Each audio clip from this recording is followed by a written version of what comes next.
Hello दोस्तों, मेरे भाई मुझे बचपन से ही बहुत प्यार करते थे और मैं भी उनके बहुत करीब थी। मैं अम्मी अबू से भी ज्यादा उनसे लगाव रखती थी। आहिस्ता आहिस्ता मैं बड़ी होती गई और हमारी दोस्ती और भी गहरी होती चली गई। इस वक्त मैंने नई जवानी में कदम रखा था और अपनी सहेलियों से मर्द और औरत के रिश्तों के बारे में नई बातें सुन रही थी। भाई से मेरी दोस्ती इतनी गहरी थी कि मैं इनसे हर बात शेयर कर लेती थी और इनसे बातें करके मुझे बहुत सुकून मिलता था।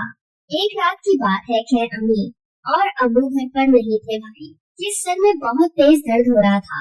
उन्होंने मुझसे कहा, कोमल जरा चाय बनाकर मेरे कमरे में ले आओ।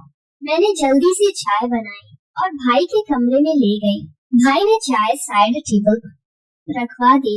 मैं उनके पास ही लेट गई कि भाई का सिर दबा देती हूँ। भाई अपना फोन देख रहे थे। भाई मुझे वीडियो दिखाने लगे। इस वीडियो को देख कर मुझे बेचैनी होने लगी। चलो दोस्तों, मैं शुरू से बताती हूँ कि क्या हुआ।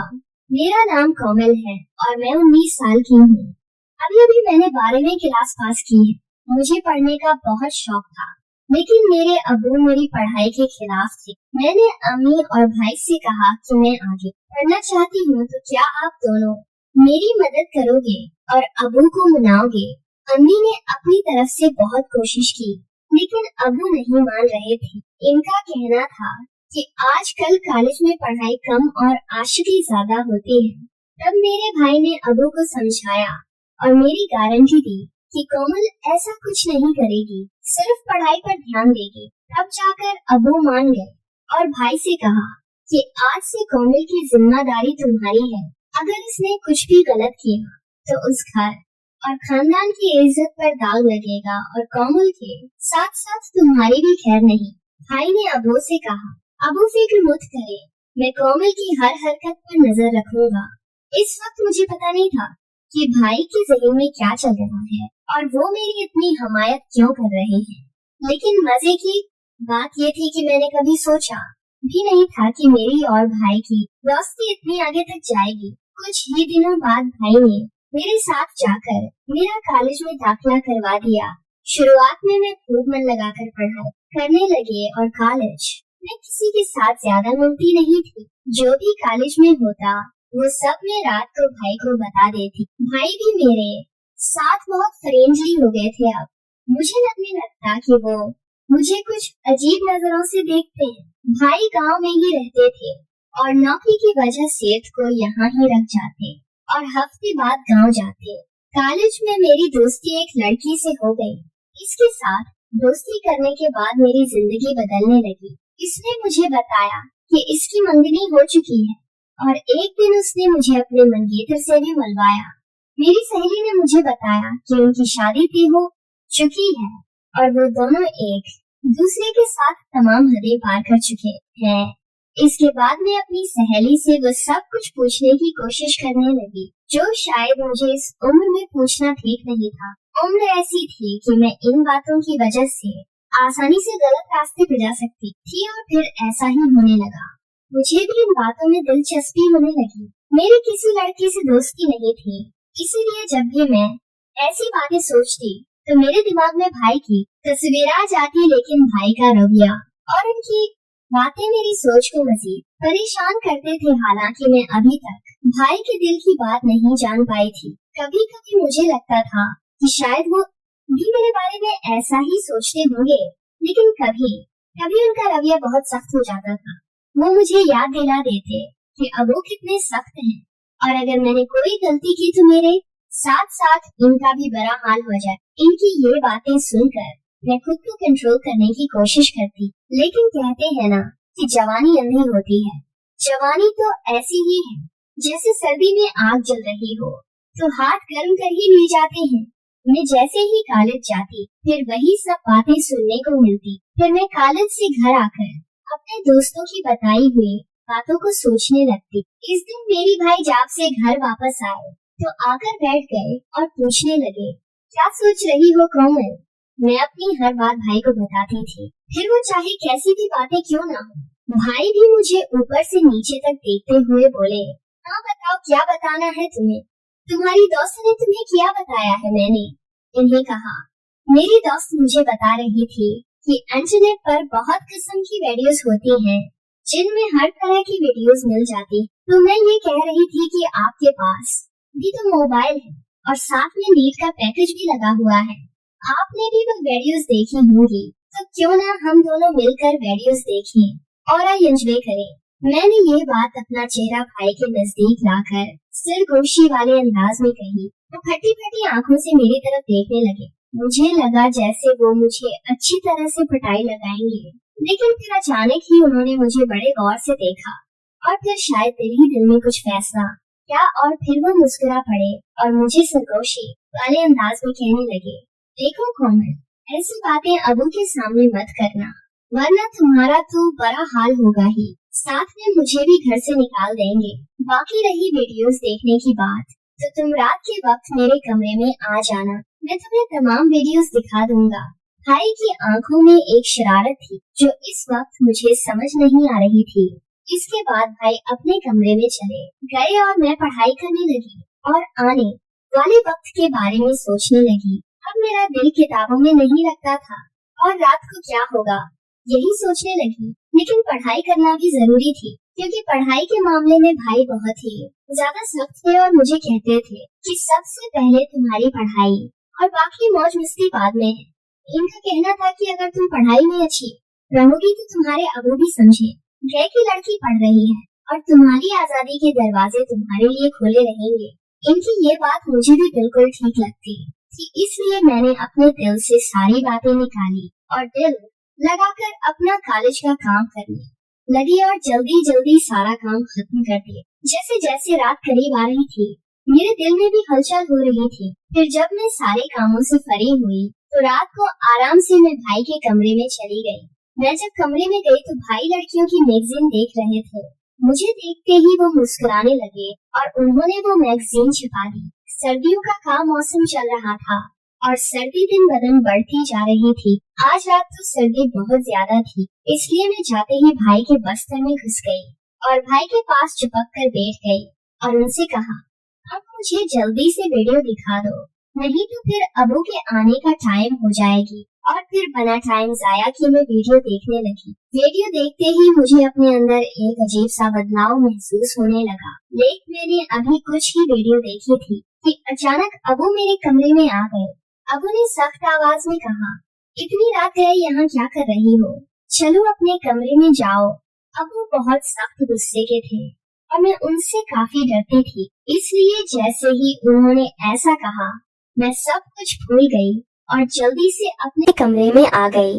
मैंने सोचा कि जैसे ही अबू भाई के कमरे से निकलकर अपने कमरे में जाएंगे, मैं फिर से भाई के कमरे में चली जाऊंगी। लेकिन इस रात अबू को भाई से कोई जरूरी काम था, इसलिए वो काफी देर तक उनके कमरे में ही बैठे रहे। मैं इंतजार करते करते सो गई और पता ही नहीं चला कि अबू कब भाई के कमरे से निकल गए। अगले दिन कॉलेज से लौटने के बाद मैं बेसब्री से रात का इंतजार करने लगी। मैंने कुछ वीडियोस देख ली थी और उन्हें देखने की ख्वाहिश मुझे बेचैन कर रही थी। जब रात हुई तो मैं भाई के कमरे में वीडियो देखने के लिए चली गई, लेकिन भाई ने कहा, अभी मैं अपने ऑफिस का काम निपटा लूं, फिर तुम थोड़ी देर बाद आ जाना, मैं तुम्हें वीडियो दिखा दूंगा। मैं सुबह से ही वीडियो देखने के लिए परेशान थी, इसलिए भाई पर थोड़ा गुस्सा करके वापस अपने कमरे में गई।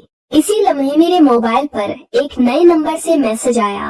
इसने एक तस्वीर भेजी थी और इसे देखकर मेरी आंखें फटी रह गई।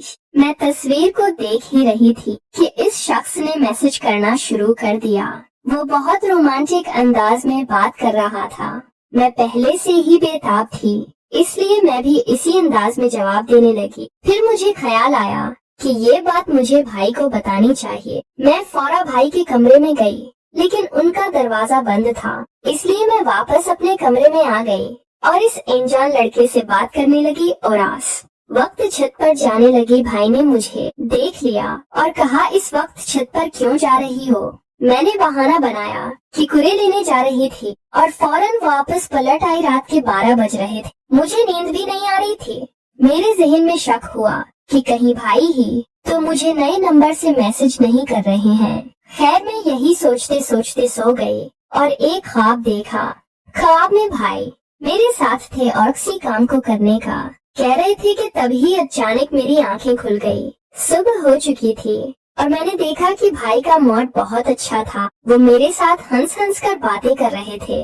इससे पहले मैं कॉलेज पैदल जाया करती थी, लेकिन इस दिन भाई ने कहा, आज मैं तुम्हें अपनी बाइक पर कॉलेज छोड़ने जाऊंगा। मैं भी उनके साथ चल पड़ी। कॉलेज खत्म होते ही जैसे ही मैं गेट से बाहर निकली तो देखा कि भाई पहले से ही मेरा इंतजार कर रहे हैं। इस दिन मैं बहुत ही उदास थी क्योंकि मेरी सहेली मुझसे नाराज थी। कॉलेज से बाहर निकलते ही जैसे ही मैं बाहर निकली तो देखा कि भाई पहले से ही मेरा इंतजार कर रहे थे। इस दिन मैं बहुत उदास थी क्योंकि मेरी सहेली मुझसे नाराज थी। इस दिन अम्मी अबू घर पर नहीं थे, शायद किसी रिश्तेदार की शादी पर गए हुए। घर आकर भाई ने मुझसे पूछा, तुमने मुझसे दोबारा वीडियो देखने को क्यों नहीं कहा?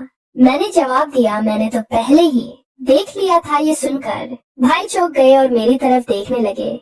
उन्होंने पूछा, तुमने कैसे देख लिया? तुम्हारे पास तो सिर्फ वॉइस पैकेज होता है। मैंने बताया, मेरा एक नया दोस्त बिने इसने भेजी थी। मैं रात को आपको बताने आई थी, लेकिन आप मसरूफ थे। मैंने देखा कि भाई मेरे मोबाइल पर कुछ ढूंढ रहे थे। मैं आज भी उस अनजान लड़के के मैसेज का इंतजार कर रही, लेकिन उसने अभी तक मुझे मैसेज नहीं किया था। भाई भी कुछ कहने को हिचकिचा रहे थे। तभी मैंने मोबाइल उठा लिया और खुद ही इस नंबर पर मैसेज करने लगी, लेकिन भाई ने मेरा मोबाइल अपने पास रख ली। मैंने जल्दी जल्दी खाना खाया और भाई से कहा, अब तो मेरा मोबाइल वापस कर दें। भाई ने कहा, दे दूंगा, लेकिन पहले तुम बर्तन समेट कर मेरे कमरे में आ जाओ। मैं खुश हो गई कि शायद गुस्से में आकर आज भाई मेरी ख्वाहिश पूरी करेंगे। मैंने जल्दी से बर्तन समेटे और कॉलेज का काम भी खत्म किया। रात के 11 बज चुके थे जब मैं भाई के कमरे में गई और उनसे कहा, अब मेरा मोबाइल वापस कर दो, मुझे इस दोस्त से बात करनी है। भाई ने कहा, मेरे सिर में बहुत तेज दर्द हो रहा है, जाओ पहले मेरे लिए एक अच्छी सी चाय बना कर लाओ और आज रात तुम मेरे कमरे में ही रख जाओ। मैं चुपचाप इनकी तरफ देखने लगी क्योंकि आज रात मुझे इस लड़के से वीडियो कॉल पर बात करनी थी। मैंने जानबूझकर भाई को ये बात कह दी कि मैं अपने कमरे में जाऊंगी और कमरे से बाहर जाने लगी, लेकिन भाई ने मुझे रोक दिया और सख्त लहजे में बोले, मैंने जो कहा है वही करो। इन्होंने मुझे बस्तर पर लेटने को कहा और मुझे सोने भी नहीं दिया। रात के 12 उन्होंने मुझे कहा, तुम देखना चाहती हो ना कि वो लड़का कौन है जो तुम्हें वीडियो कॉल और तस्वीरें भेजता है। भाई की बात सुनकर मैं बहुत खुश हो गई और बोली, हाँ मैं देखना चाहती हूँ। मेरा मोबाइल मेरे हाथ में थमा दिया और कहा, देखो। इसे उसकी तस्वीर देखकर मेरे होश उड़ गए क्योंकि वो लड़का मेरी दोस्त का मंगेतर था। मैं फटी आंखों से भाई की तरफ देखने लगी। मेरी आंखों से आंसू निकल पड़े। फिर भाई ने बताना न शुरू किया। जब तुमने मुझे इस लड़के के बारे में बताया था तो मुझे समझ आ गया था कि कोई तुम्हें बेवकूफ बना रहा है। कोमल, तुम्हारी उम्र अच्छी चीजें सीखने की है। ऐसी बड़ी बातों और कामों से खुद को बचा कर रखो। जब तुम मुझसे ऐसी बातें करती थी तो मैं उन्हें तुम्हारा बचपना समझकर टाल देता था, लेकिन फिर मुझे एहसास हुआ कि मुझे तुम्हें समझाना चाहिए, इसलिए मैंने तुम्हें सख्ती करने के बजाय तुमसे दोस्ती बढ़ाई। अगर मैं तुम्हें सख्ती से समझाता तो शायद तुम नाराज हो जाती और मुझसे डरती और दूसरों के जाल में फंस जाती। भाई की बात सुनकर मैं फूट फूट कर रोने लगी। उन्होंने मुझे दिलासा दिया और समझाया कि मैं कॉलेज में ऐसी लड़कियों से दोस्ती रखूं जो पढ़ाई मैं तेज हूँ। मैंने भाई से कहा, मैं अब सिर्फ अपनी पढ़ाई पर ध्यान दूंगी। ऐसे लड़के लड़कियों के बड़े कामों में अब बिल्कुल नहीं पढ़ूंगी। दोस्तों, आज के सिखाया जाना चाहिए कि अगर स्कूल या कॉलेज में कोई भी गलत हरकत हो तो वो अपने माँ बाप को बताएं। इससे में आने वाली मुश्किलों से बचा जा सकता है। बच्चों को सही और गलत में फर्क समझाना और उनके हर कदम पर नजर रखना जरूरी है ताकि उनकी और उनके घर वालों की इज्जत हमेशा सलामत रहे। तो दोस्तों, ये थी आज की कहानी। आपको ये कहानी कैसी लगी अपनी राय कमेंट बॉक्स में जरूर दें। अगर आपको ये कहानी पसंद आई तो हमारे चैनल को सब्सक्राइब जरूर करें। मिलते हैं एक नई कहानी में, तब तक अपना ख्याल रखिएगा।